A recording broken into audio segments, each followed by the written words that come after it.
What's going on, guys? It's your boy BB2727 here, the SML reviewer, and welcome to another SML Group Reviews.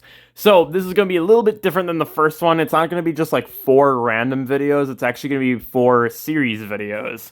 So I might actually be doing these with some of his older series, but for the first one, I'm going to be doing his FNAF series. So Logan, if you don't know, over the past like 2 months has been making a FNAF series, and there's 4 episodes currently on the channel. There are going to be more, but for these first 4, I'm going to do a group reviews because I haven't even done a review on any of them yet. I just watched them tonight, and they're actually all pretty good, so there's probably not going to be too much to say, but I'll kind of rank them and talk about how I felt about them and give a little recap. So for hopping in right into the first one is really good, but I also do think this is the worst one out of the 4, which may come as a surprise to some of you. This one was pretty solid though, but like it's just too basic. It's pretty much just Jeffy. Like the plot of it is basically the plot of the game. So FNAF 1, you know, you're a security guard in the pizza place and you're looking over the cameras. FNAF 2, they add more to it and you get like a mask. And then FNAF 3, it's kind of shitty. And then FNAF 4, you're like a kid in the bedroom. So Logan tries to replicate that in each of these. So for the plot stuff, like there's not too much going on. It's kind of like what Family Guy does in their anthology episodes, where they kind of base it off of books and stories and different stuff that's already happened. But then they just add the Family Guy characters in that. So that's kind of what this is, right? So this is a bit different than some of his other video game related series like Pokemon, where it kind of had its own little plot going on. This, you could kind of say that too, but it is very based. It's heavily based off the FNAF games, more than any of his other stuff. So basically, yeah, they get there. It's Jeffy. For this first episode, it's Jeffy and Brooklyn Guy. And that's kind of why I think this one is the worst one. It's so basic. Compared to other episodes where they add in way more characters and there's more going on, this one is just pretty basic. Like, jokes in it are very funny, though. And I think that's what kind of carries all of these episodes is the humor. The humor is very strong. And yeah, it's a bit more unique. I mean, yeah, it's just FNAF, but like them just being in here and trying to like look at the cameras and like just all the jokes in it and the different parts, the different stuff they do, I think it's very unique.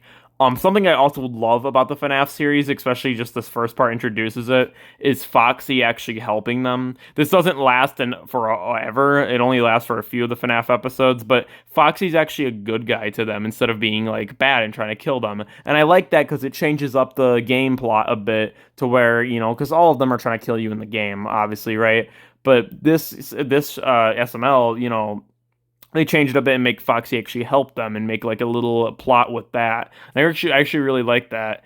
Also, I do love Brooklyn Guy's commentary over, you know, the games in each episode, at least for the first 3. I like how some of them he's kind of like shitting on it. Some of them he's trying to be like positive towards it. It's kind of funny. The ending of it's great too when they're escaping and they're like kicking all the animatronics asses, like they're just beating the shit out of them. I love that. I love how Jeffy's just straight up beating their asses and then they leave. And the part with Marvin and Rose at the end is really good too. So, you know, there's not too much for me to say though for the first one. It's just a bit, it's really good. It is really good. But now that I've seen all 4 of them, this was definitely the weakest looking back. This is like an 8.5 out of 10. That's still a pretty good rating. Don't get me wrong, it is a very good video, but yeah, compared to the other ones, it's the most basic. So moving on, we got FNAF 2. Alright, so now for FNAF 2. So this one is easily one of the best out of the first 4. This one is so good, and it's really because of a couple small changes they make to the formula they already had going. So it's based off the second game, which introduces Balloon Boy and the mask system, which I really like how they implement that in here. Brooklyn Guy hates the shit out of the Balloon Boy. Mario puts on the mask and has to go get Capri Suns for them. I love what they do with the new concepts from FNAF 2. I really like how they use them. But also, the big change here is that Marvin actually joins them. This makes the video like 20 times better, because it helps that kind of lack of variety in characters from the first one. Like, yeah, it's just Marvin being added, but even just one character being added in the chemistry, like with the Jeffy and Brooklyn Guy, makes it so much funnier. And him just freaking out and losing his shit is just so funny. Like, seeing Marvin get put into a situation like this, which, keep in mind, this almost never happens. Not even during October. I mean, even the big Halloween videos, Marvin's not usually as scared as he is in this video. So I really love seeing how scared Marvin gets. I think it adds a lot to the video. It's basically the same concept as the first one and the other ones, I guess. It's like the animatronics are chasing them around and trying to kill them. Foxy's still good with them in this one. And he actually ends up saving their lives at the end and like beating the shit out of one of the animatronics that are trying to kill them. Balloon Boy does some stupid shit in this part where with the light switch, which I really thought was funny, and then Brooklyn Guy kind of punches him. There's this whole joke with Jeffy, excuse me, Jeffy and Brooklyn Guy like spitting on them, which I think is kind of funny at first, but they kind of overuse the spitting joke. But honestly, dude, this thing is damn near perfect. It's like the second best in the first four. I really like this one a lot. I can't really think of many flaws with it. It's just so funny, and like again, the whole thing where like Brooklyn Guy and Jeffy ask him to go get the Capri Suns, and then he almost gets killed. It's just so good. Marvin does get punched actually in this, and after they get out of there, you know, they go back to Rose, and then they kind of like talk to her for a bit, and it ends. But yeah, it's a banger. It is a banger. It's easily one of the most entertaining ones because like not only is the situation like kind of more unique to the like, you know, for SML in general, right?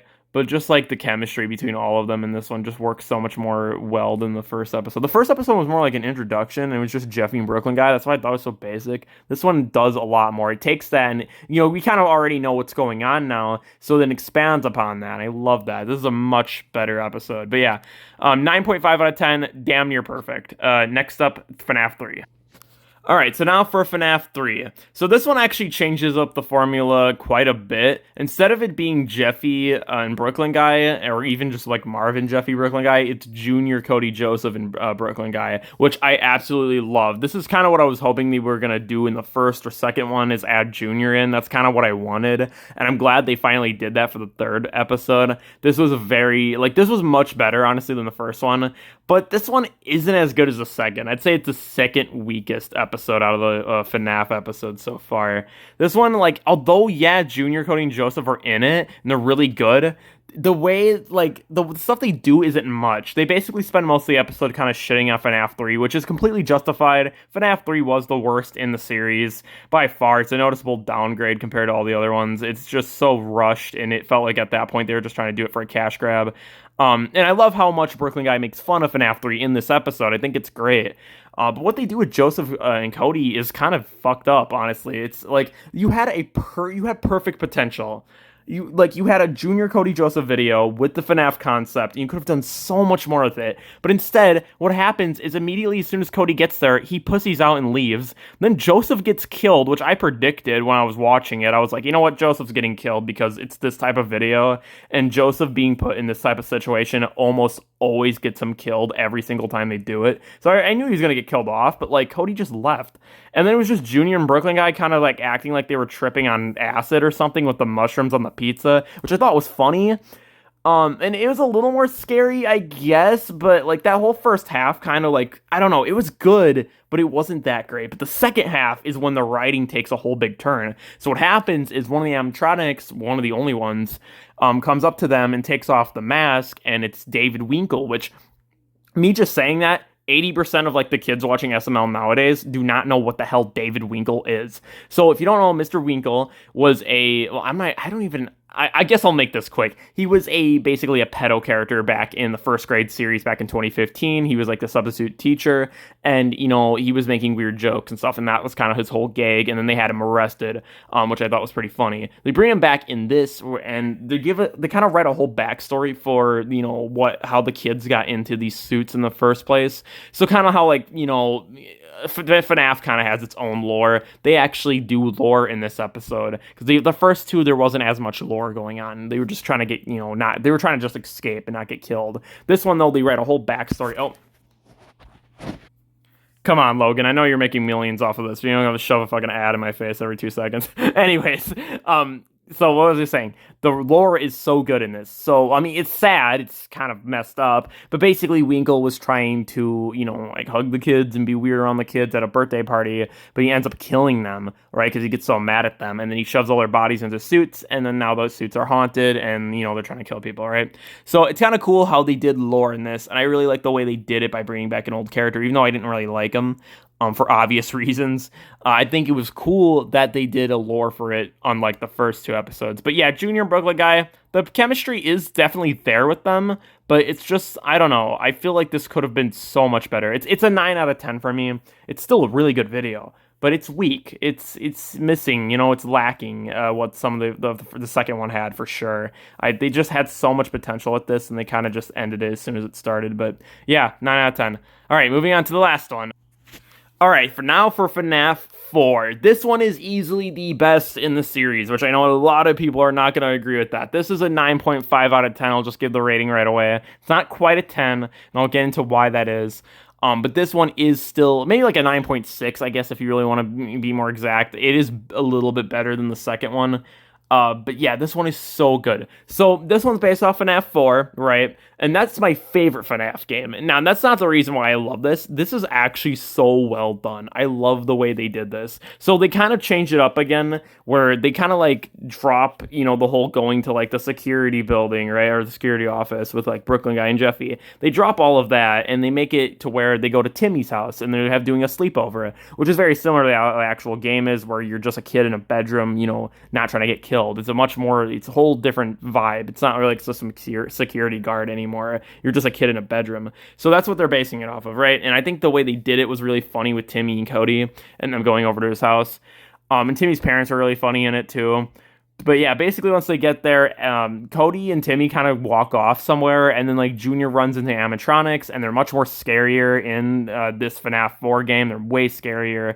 And I think it just makes it so much better for a horror video, because it actually is scary, unlike, most of the other FNAF videos. And Jeffy and Junior, just their bond in it is so good. They have so much good chemistry together, and them trying not to get killed is just so funny. And they do so many little jokes all between like them trying to like escape. And then there's this whole thing where like Junior dips Jeffy, and he leaves Jeffy to like die basically, which was crazy. And he runs into a Brooklyn guy, and they make like a bet, and the whole bet thing was really funny. And then they go back upstairs to try to save Jeffy, and then Brooklyn guy gets eaten. Everyone starts getting eaten, which is something that you didn't really see in the first 3 FNAF videos. They would always escape and not get killed. This one though, they all get killed, and there's a reason for it. But yeah, so everyone dies pretty much. Even Junior, which I was like, damn, they really do that to Junior. But by that point, it pretty much ends, and Logan does the classic, it's just a dream ending, which I get it, right? Like, obviously, if this was canon, that would be kind of terrible and ruin, SML as a whole. But, like, just having Jeffy survive, like, everyone pretty much dies in this, which I thought was a lot more intense than the other FNAF episodes. But yeah, it's easily the most entertaining one and the most unique, and I just really like it a lot. The editing in it is really good too. The editing is really good. So yeah, 9.5. FNAF 4 is definitely the best one. I don't have any major flaws with this one. I just think the thing holding it back for me is that I kind of feel like I wish they would have kept Cody and Timmy in it longer. I feel like they kind of kill them off really fast, and then they just kind of like, I feel like they spent a little too much time with Junior and Jeffy, even though it is really good. They just kind of do the same thing. But yeah, it's entertaining enough. So yeah, that's my review for all 4 FNAF videos. I just watched these all tonight. Opinions on these could change possibly in the future, but right now I think I'm pretty confident in my ratings for these episodes. And let me know what you guys thought. I know a lot of people probably aren't going to agree with this list. The overall ranking would be 4 is the best, second's, and then second, and then I'd say the 3rd episode and the 1st episode. But yeah, that's about it. Like, subscribe, hit your boy up later. And when Logan does eventually do Sister Location, I will be doing a separate review dedicated to that. So yeah. All right, peace out. Stay lit.